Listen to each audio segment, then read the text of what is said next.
Greetings, it's Ian from RTO here. Welcome to another Battle Royale. Coming towards the end of round one now, not many left. This is a tie at number 11 and it's between TheDarkLord and Mick. Now Mick of course is our subscriber and friend from America. Who knows where TheDarkLord lingers in all I know is he's from England. And he used to work with, and his friends were someone I used to work with. I know that much. So, TheDarkLord's gone for Status Quo's Never Too Late. I'm a bit of a Quo fan. He put in Rocking All Over the World. Hope he has better luck this time. And the album Never Too Late. And Mick's gone for Who's Next by The Who. So, out of the hat on this one first came Status Quo. So Never Too Late is the 14th album from Quo. It was released in 1981 and it was recorded at the same sessions as they did Just Supposing, and they recorded them roughly at the same time. It was the last to feature John Coughlan, and he wouldn't play with the band until they reformed in 2013, 14, something like that. So on here we got Francis Rossi guitars and vocals, Rick Parfitt on guitars and vocals, Alan Lancaster on the bass, John Coughlan on the drums, additional personnel, Andy Bout on keyboards because he wasn't an official member of the band, which he did become on the next album. Bernie Frost, the late Bernie Frost, Francis Rossi's backing partner and co-wrote of some Quo songs, Mr. Bernie Frost. So the first track on here is the title track called Never Too Late. Now this opens up with a great little riff. It's okay, it's got some nice backing vocals from Bernie. It's not too bad, this song. Then the second track is a cover, a song that's been covered by Tom Jones. Rita Coolidge did a version of it in Glenn Campbell, and it's Something About You Baby I Like. I love how this starts, 1, 2, a bit more power, straight into the song. Now the video, if you didn't, the video which is recorded a concert at Wembley and a lad going to it, was actually directed by Godley and Creme. Okay then, the next track is Take Me Away. This is written by Rick Parfitt, and it sort of comes after he'd had a bit of very dramatic time. Sadly his daughter Heidi drowned in their pool, and it's all about being taken away. It's called Take Me Away, and there's a line in this glamorous life sure is a pain in the neck. It's a very good track. It's got a great bass line from Alan, and it's got a great Francis Rossi solo on it. It's one of the best songs on this album. Then we get Falling In and Falling Out. Yeah, I don't know, it's not the best song on the album, in my opinion. I'm sure TheDarkLord likes it. It just didn't really ring with me. It's always been one of my least favourite tracks on this album. But the next track I love, and it's their version of Carol by Chuck Berry. One of the best versions of this song you'll ever hear.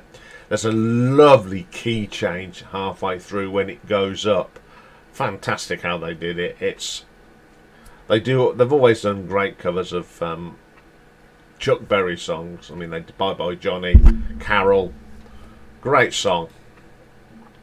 Okay, side 2 opens up with a track called Long Ago. Really powerful sort of riffs, 12-bar boogie stuff from the band. Sort of that softer rider riff as well. Great. Okay, then we get another great song. It's the quirky Mountain Lady, written by Mr. Alan Lancaster. Such a quirky track. The keyboard on this is absolutely brilliant. I do like this. It's funny though that it's an Alan Lancaster song sung by Francis Rossi. Then we have another Alan Lancaster track which he wrote with his buddy in the band Andy Bowen, and it's called Don't Stop Me Now. It's a typical Alan Lancaster rip-roaring track. Again, Alan doesn't sing on it. Was this at the beginning of the end of Alan Lancaster's involvement with Status Quo? Why wasn't he singing his own songs? I don't know. Enough is Enough. Just a sort of typical Quo song. Got some nice little keyboard and guitar bits on this. And then Riverside, which is, for me, is the best track on here. I like how this starts. It fades in. You get Riverside, and then it goes into this great rock and roll riff, absolutely killer. And then it's the best bit is the change of tempo and the riff, the then it goes back into Riverside.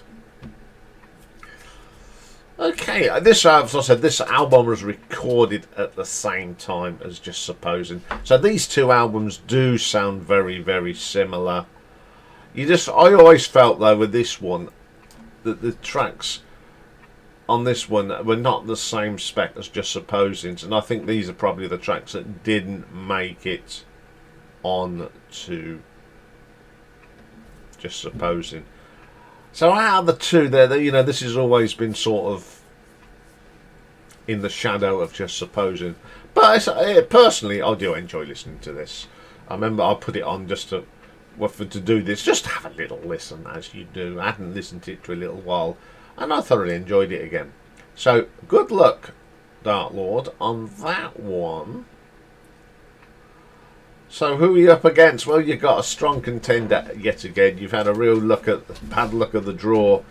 You're going up against Mick's Who's Next by the Ho-Who, which was the fifth album, and it came out in 1971, which is today's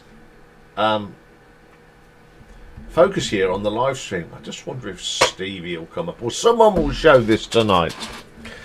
And it's a follow-up to Tommy, so it's had some big boots to follow.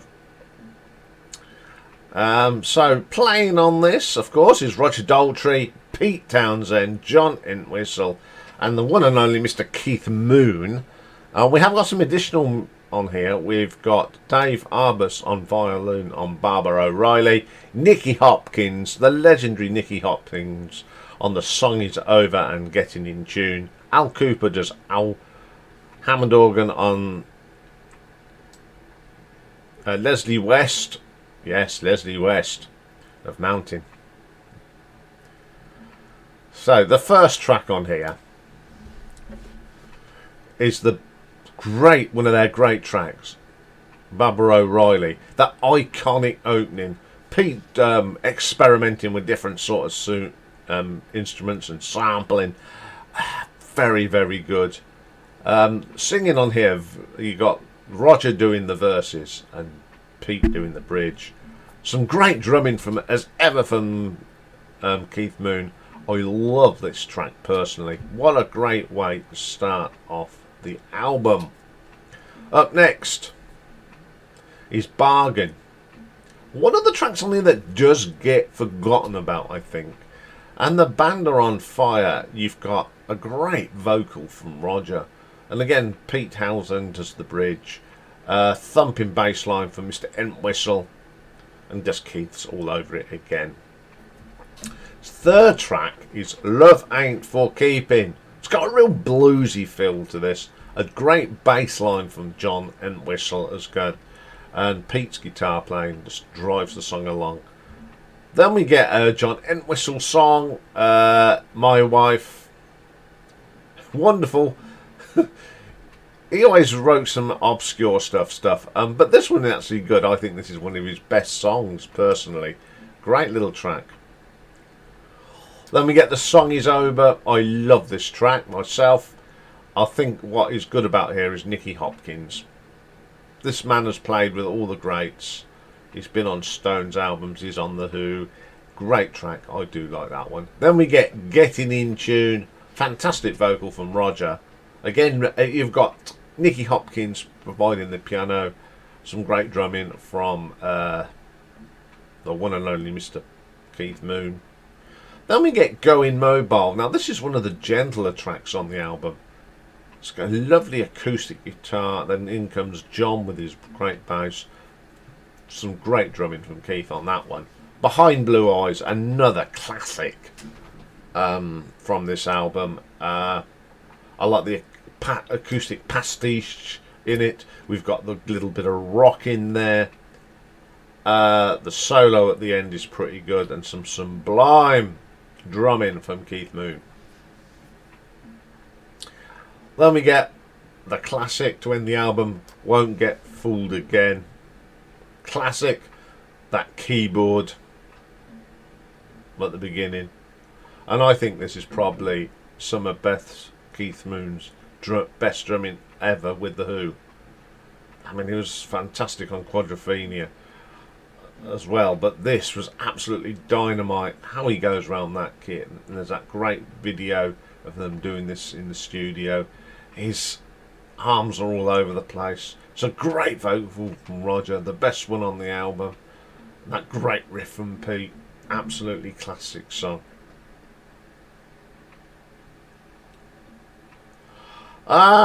This album, I do like it. I really do like it.